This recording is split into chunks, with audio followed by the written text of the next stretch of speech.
Hello, welcome to another Fountain video. Delighted today to be joined by Gemma Russell, one of our senior digital marketing consultants, PPC, at Fountain Partnership. Gemma, thank you for spending some time with us today. I really want to ask you this question. When creating a keyword strategy for a client, how do you minimize keyword cannibalisation between organic and paid?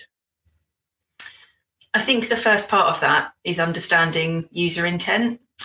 So really understanding what people are actually searching for, first of all, and kind of mapping out really almost in kind of different categories, if you like. So you can start with really, really broad kind of informational searches. So for example, how do I, what are and any really long tail kind of searches, and then kind of go down really to your purchase transactional keywords if that's relevant, so like buy or find something online or that kind of thing. So I think once you've kind of mapped that out, you can really have a look at two things. So how much is that going to cost to bid on those things on PPC, and then cross over that with how is that website ranking organically for those terms, and then really understand the strengths and weaknesses, because then you can kind of do the crossover almost. So you can kind of understand, well, what's the low-hanging fruit for organic? Where are the opportunities? Where are they ranking well already? Perhaps where don't we need to, where don't we need to bid on PPC? And then on the flip side, kind of share that with the organic team. So really understand, well, which keywords are so expensive to bid on that perhaps it's actually potentially unprofitable to do so initially.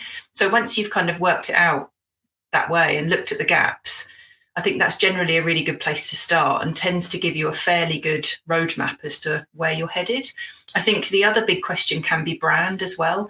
Now, I think, to be honest, in the majority of cases, we tend to bid on brand, but only when there's a valid argument to do so. So, for example, if other competitors are bidding on brand terms, or there's other companies with similar names, or anything like that where there can cause any confusion, it's of paramount importance that your customers can actually find you if they're actually literally trying to find you by using your company name or your website.